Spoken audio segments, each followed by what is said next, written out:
Ton bilan de la journée du vendredi 12 juillet. Donc là, calendrier économique de la semaine.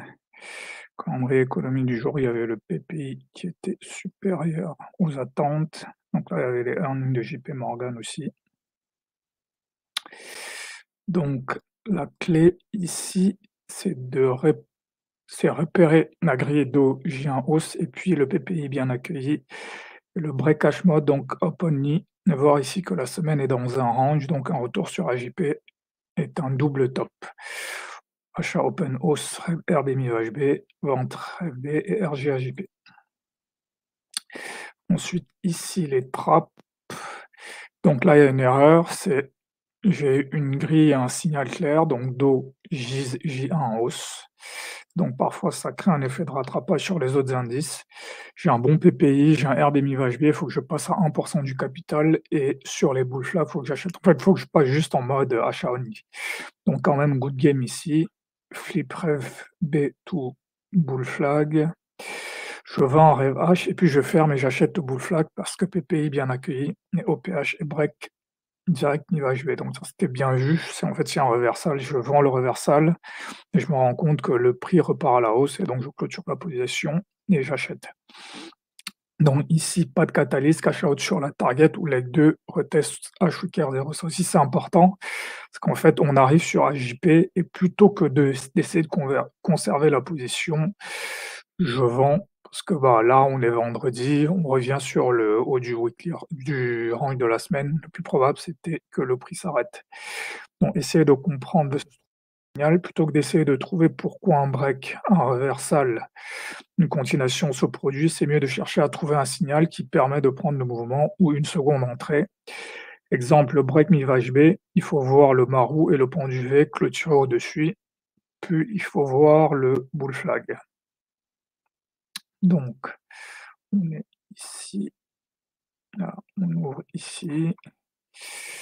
Donc oui, tout est positionné. Donc là, il y a une news. Bon, j'aurais pu acheter directement ici, mais bon, je préfère attendre la news, mais j'aurais pu acheter ici.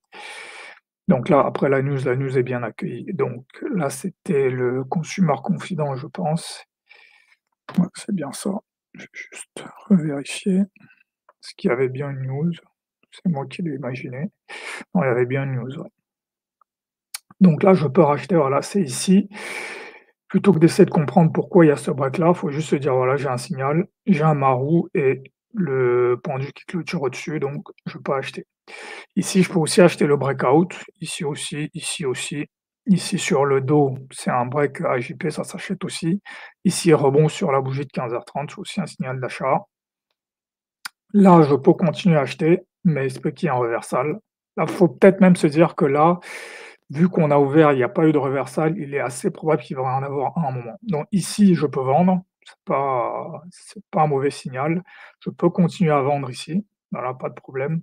Voilà, et c'est ici où il faut inverser. Parce que là, on s'arrête sur le milieu de la bougie rouge est avalée, là, il faut inverser la position. Ici, c'est un bull flag, ici, c'est un RB50 sur le NQ, donc là, il faut inverser.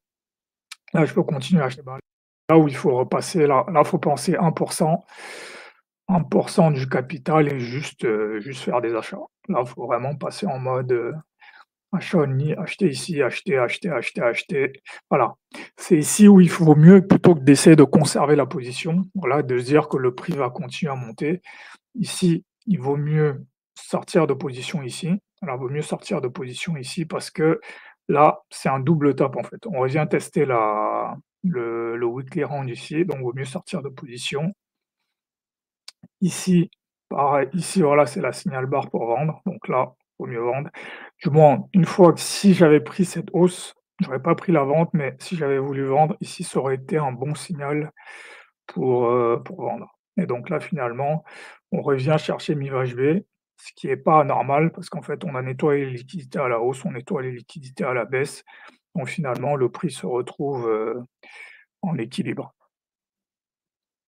Donc là, au niveau de la semaine, on a ici, en début de semaine, on a plutôt lundi, mardi, on a une phase d'accumulation. C'est un front run, mais qui se passe un peu haut, mais c'est possible.